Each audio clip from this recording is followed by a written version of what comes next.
Ladies and gentlemen, let me ask you a question. Who's in charge of your life? Is it you, or is it the circumstances, or the opinions of people who don't have to live with the consequences of your decisions? If you're not in charge yet, I have good news for you today. You can take back control. Right now, and when you do, there is absolutely nothing that can stop you from achieving anything you set your mind to. Here's the first key. Your life is the fruit of your thinking. What you think determines what you believe. What you believe determines what you do, and what you do determines what you have. So if you want to have more, stop trying to change what you have and start by changing what you think. Your life moves in the direction of your dominant thoughts. Everything you are experiencing right now, everything you have, and everything you don't have is the result of thoughts you have allowed to dominate your mind over time. This is not just a nice idea or a motivational phrase. It is a law of life. What you continually think about, whether good or bad, will eventually show up in your reality because your thoughts determine your beliefs, and your beliefs shape your actions. When you believe something strongly enough, it will influence the way you speak, the way you behave, the decisions you make, and even the opportunities you are able to see. If your thoughts are filled with fear, limitation, doubt, and negativity, then your life will reflect fear, limitation, doubt, and negativity. But if your thoughts are dominated by faith, abundance, creativity, and confidence, then your life will begin to reflect faith, abundance, creativity, and confidence. Most people don't realize this. They think their life is controlled by luck, circumstances, or what someone else did to them. But the truth is this: nothing outside of you has the power to control you unless you allow it to. It's not your boss, it's not your family, it's not the economy, it's not your past, and it's not the government. It is the thoughts you meditate on every single day. The mind is like a garden. Whatever seeds you plant and water, that is what will grow. If you keep planting weeds, thoughts of lack, bitterness, and self-pity, you will keep harvesting weeds in your life. But if you plant seeds of power, gratitude, and possibility, your life will begin to flourish in ways you never imagined. Every time you say, "I can't," your brain looks for proof that you can't. Every time you say, "I'm not good enough," your subconscious mind works to make sure you act in ways that confirm that belief. But every time you say, "I can," every time you say, "I will find a way," every time you say, "I am more than enough," your mind will begin to filter information and opportunities that align with that new way of thinking. Your dominant thoughts act like a magnet. They draw people, resources, and circumstances into your life that match those thoughts. It's not magic, it's focus. Whatever you focus on expands. If you focus on problems, you'll get more problems. If you focus on solutions, you'll find more solutions. There are people who have no more talent than you, no more education than you, no more opportunity than you, yet they are living lives of purpose, wealth, and freedom. Why? Because they learned to take control of their mind before trying to take control of anything else. They understood that you cannot change the fruit until you change the root. The root is your thinking.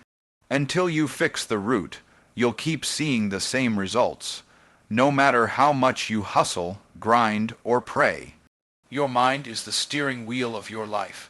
If you don't like where you're headed, don't curse the road, don't blame the car, and don't get mad at the passengers. Grab the wheel and turn it, and the way you turn the wheel is by intentionally choosing the thoughts you allow to live in your mind. This is not a one-time event. You have to do this daily, hourly, moment by moment. You are not a slave to your past thinking unless you choose to be. You can start right now to take inventory of every thought that comes to your mind and ask, "Is this taking me closer to the life I want? or is it pulling me further away? If it's pulling you away, cast it down and replace it with a thought that aligns with the future you desire. You cannot think like a failure and live like a champion. You cannot think like a victim and live like a victor. Whatever dominates your thoughts will dominate your life. Discipline is the bridge between desire and destiny. Everyone has desires. Everyone wants something more, something better, something greater. But wanting is not enough. Wishing is not enough. Hoping is not enough. The gap between what you want and what you achieve is not closed by emotions. It is closed by discipline. Discipline is the ability to do what needs to be done even when you don't feel like doing it. Discipline is the muscle that turns intentions into actions and actions into results. Without discipline, even the best ideas remain dormant, and even the strongest potential stays buried. Desire is the spark that lights the fire, but discipline is the wood that keeps it burning. Many people get excited for a day, a week, maybe even a month, but excitement alone never built anything lasting. Excitement fades, motivation fades, but discipline keeps showing up long after the emotions have worn off. Discipline doesn't ask, "Do I feel like it today?" Discipline says, "I will do it anyway." That is the difference between people who succeed and people who spend their whole lives wondering why they never did. Your destiny is not determined by one big decision. It is shaped by thousands of small decisions repeated consistently over time. The way you handle the small things determines how you handle the big things. If you can't manage your mornings, you won't manage your millions. If you can't control your tongue, you won't control your business. If you can't stay faithful to small commitments, you won't be trusted with larger opportunities. Discipline trains you to handle what you have now so you can handle what's coming next. Discipline is not punishment, it is preparation. It is not about taking the fun out of life. It is about putting the purpose into life. Every act of discipline is an investment in your future self. Every time you choose to exercise when you don't feel like it, every time you choose to save instead of spend, every time you choose to study instead of scrolling, you are casting a vote for the person you are becoming. That vote may feel small in the moment, but over time, those votes add up. They build momentum. They create confidence. They open doors.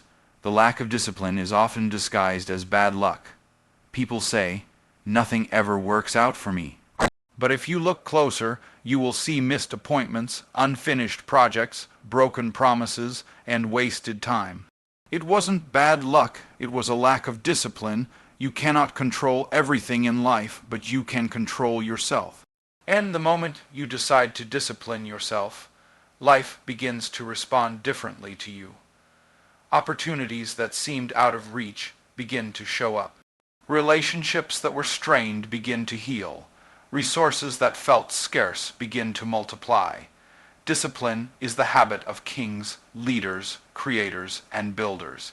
It is what separates amateurs from professionals. It is what allows you to push past resistance, ignore distractions, and keep going even when no one is clapping for you. Discipline teaches you to master your emotions, so your emotions don't master you. It teaches you to say no to good things so you can say yes to great things. It teaches you to stay consistent long enough for your seed to become a harvest. Without discipline, your desires remain a dream. With discipline, your desires become decisions, and your decisions create destiny. Every choice you make is either building a bridge to the life you want or a barrier that keeps you stuck where you are. Discipline builds the bridge brick by brick, day by day, habit by habit. It is not glamorous. It is not easy. But it is the secret ingredient behind every extraordinary life you admire. Alignment of vision, values, and action creates unstoppable momentum. Many people have a vision for their lives. They can see where they want to go, they can imagine what they want to have, and they can even feel the excitement of reaching their goals. But vision alone is not enough if it is not aligned with your deepest values and your daily actions. Vision gives you direction, but alignment gives you power. Alignment is when your thoughts, your beliefs, your words, and your habits are all moving in the same direction as your vision. When there is no alignment, you create internal conflict, and internal conflict leads to self-sabotage. A person says they want to be wealthy, but their values are still tied to comfort and instant gratification, and their actions reflect procrastination and fear.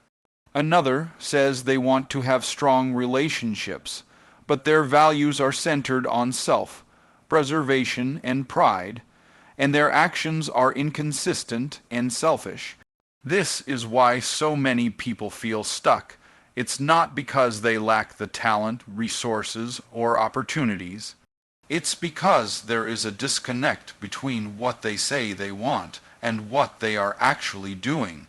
When your vision and your values are not aligned, you feel drained, frustrated, and confused. But when they come into agreement, you unlock a flow of energy and focus that allows you to accomplish more in 1 year than you struggled to do in the last 10. Alignment is like tuning a musical instrument. If even one string is out of tune, the sound is off, no matter how well you play. Your mind, your heart, your words, and your actions are the strings of your life. If one of them is out of alignment, the music of your life will feel chaotic. But when you tune every part of yourself to your vision, you create harmony. That harmony attracts people, opportunities, and resources that match the frequency of your life. Things start showing up that once felt impossible. Doors open that you didn't even know existed. To create alignment, you first have to be brutally honest about your current values. Not the values you claim to have, but the values your choices reveal. Every decision you make exposes what you value most in that moment. If you keep choosing comfort over growth, distraction over discipline, or fear over faith, then no matter how big your vision is, you will keep living small. Alignment requires you to elevate your values so they match the future you want to experience. Once your vision and values are aligned, you have to bring your actions into agreement. Every action you take is either moving you toward your vision or pulling you away from it. There is no neutral ground. Alignment demands intentionality. It means no more living on autopilot. No more saying one thing and doing another. No more blaming circumstances while refusing to take responsibility for your choices. When your actions are aligned, you stop wasting energy on things that don't matter and start investing your energy in the things that create transformation. Alignment does not mean perfection.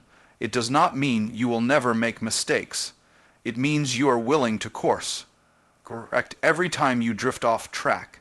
It means you are willing to evaluate your habits, your environment, and even your relationships and ask, does this support my vision or sabotage it? Alignment is not always easy, but it is always worth it because it multiplies your results and eliminates resistance. When you are aligned, you no longer have to force your way forward. You begin to flow forward because everything inside you is moving in agreement with where you want to go. Excuses are exits off the highway to success. Close them. Every time you make an excuse, you are giving yourself permission to step off the path that leads to the life you want. Excuses feel harmless in the moment because they sound reasonable, and they give you temporary comfort by justifying why you're not moving forward. But excuses are dangerous because they create patterns of avoidance, and those patterns become habits that keep you stuck. Every excuse is a seed that grows into regret over time. The more you allow them, the more they compound, and before you realize it, Years have passed, and you are no closer to the goals you once believed were possible for you. Excuses are seductive because they give you a story to explain your lack of action without forcing you to confront the real issue. They let you say it's too hard, it's too late, you're too busy, you're too tired, you don't have the right connections, or you don't have enough resources. But the truth is that none of those reasons are the problem. The real problem is that you have trained yourself to accept excuses as valid instead of rejecting them as lies. An excuse is nothing more than a mental escape route that takes you away from responsibility and robs you of progress. Closing the exits starts with awareness. You must become aware of the language you use when you talk to yourself and to others about your goals. Phrases like "I'll start when," "I'm waiting until," or "if only" are red flags. They are signals that you are giving power to circumstances instead of taking ownership of your choices.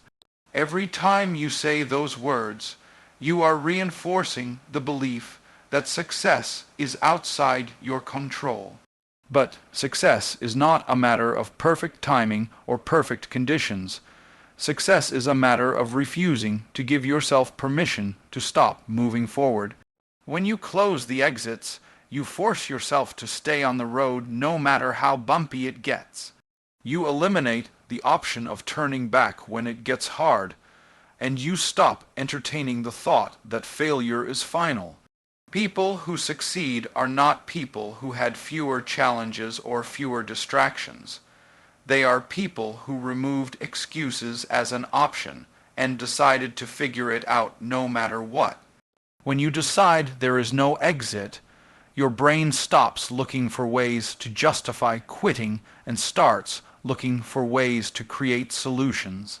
Excuses also show up disguised as blame. It is easy to say you would be further along if someone had helped you, if the economy hadn't shifted, if people hadn't betrayed you, if your circumstances were different. But blame gives your power away. You cannot control what other people did or didn't do, but you can control how you respond and what you do next. Closing the exits means cutting off the mental energy you waste on blaming and redirecting that energy into building. Discipline and alignment cannot coexist with excuses. You cannot say you want transformation and still cling to the same justifications that have kept you where you are. There will always be reasons to stop, but reasons are not requirements. The people who create extraordinary lives are the ones who take away the option to justify mediocrity. They understand that commitment begins where excuses end. When you remove the exits, you remove the distractions, and you begin to move forward with clarity and force. Faith and focus will take you where fear never can. Fear is the natural response of the mind when it encounters uncertainty, but faith is the choice to move forward even when you cannot see the entire path. Fear will always give you reasons to stop, to shrink, and to settle. But faith empowers you to step out and believe that what you are reaching for is possible. Fear makes you look at your limitations, your mistakes, and your failures, while faith lifts your eyes to your potential, your purpose, and the possibilities ahead. Fear causes paralysis, but faith creates momentum. Focus is the companion of faith. It is not enough to believe you can have more, do more, or be more if your attention is scattered in 100 directions. Focus is the discipline of keeping your eyes on the vision and refusing to be distracted by the noise around you. Fear thrives in distraction because when your mind is divided, doubt finds a way to creep in. But when you focus on the goal, you starve your doubts and feed your belief. Focus requires you to say no to things that are good, so you can say yes to the things that are great. Fear is loud.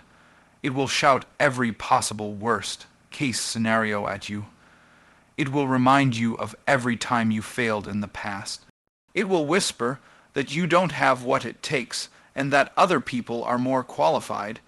Fear wants you to believe that the risks are too high and the rewards are too far away. But faith speaks in a different voice. Faith says, even if I don't have it all figured out, I will take the first step. Faith says, I am not limited by my past because I am guided by my purpose. Faith says, I am not waiting for perfect conditions because I will create the conditions I need as I go. Focus amplifies faith because it keeps your energy pointed in the right direction. When your attention is scattered, your power is diluted. You can have incredible ideas, but if you are constantly pulled in different directions, you will never build the momentum necessary to bring those ideas to life. Focus is the ability to lock in on what matters most and ignore everything else that tries to pull you off course. It is easy to get distracted by opportunities, opinions, and obstacles, but focus teaches you to see beyond them and stay connected to your higher purpose. Fear wants you to play small. It wants you to stay in the comfort zone where nothing changes, where everything feels safe but nothing grows. Faith and focus pull you out of that zone and into the arena where growth happens. Growth requires you to risk being seen, to risk failing, to risk discomfort. But every time you choose faith over fear and focus over distraction, you expand your capacity to handle more, to do more, and to become more. People often wait for fear to disappear before they move, but fear doesn't leave on its own. Fear leaves when faith steps forward and focus locks in. It is not about being fearless. It is about moving forward in spite of fear. The more you practice faith, the stronger it grows. The more you practice focus, the sharper it becomes. Together they create a force that will carry you to places fear could never take you, because fear is a prison, but faith and focus are wings. You don't need more resources, you need more resourcefulness.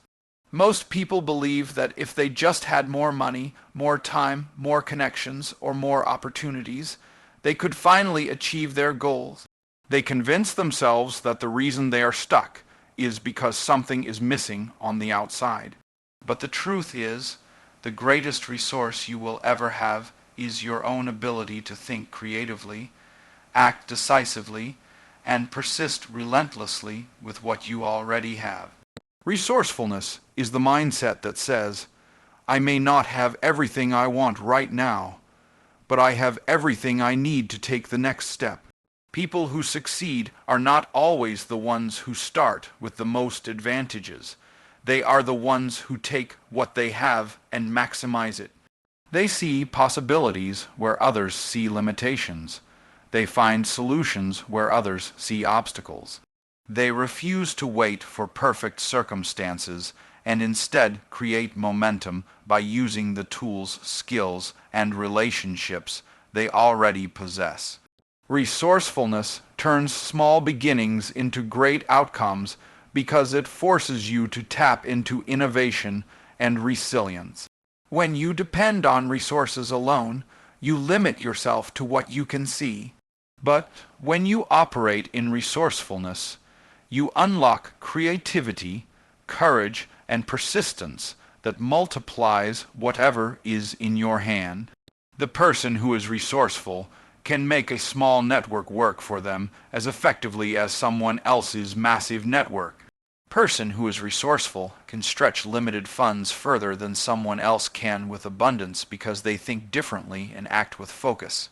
Resourcefulness is the ability to ask better questions, to find hidden opportunities, and to refuse to accept "I don't have enough" as a final answer. Waiting for more resources before you take action is often just another form of procrastination. It feels logical because it allows you to justify staying in the same place.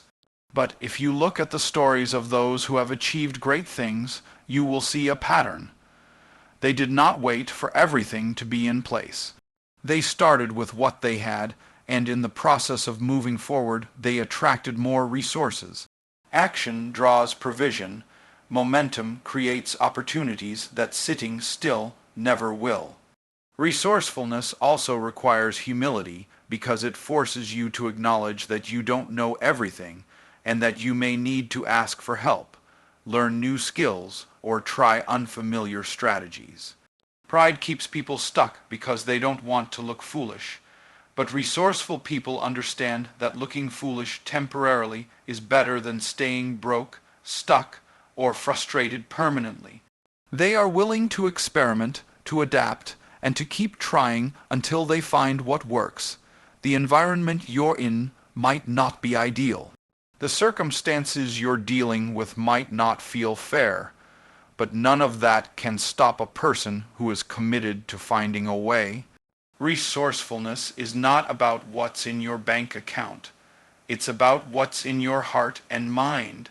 It is the ability to extract wisdom from every failure, to leverage every relationship, and to turn every challenge into a stepping stone.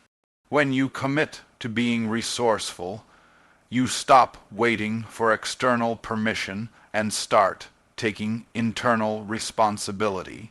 You are already equipped with ideas, experiences, and strengths that can move you forward.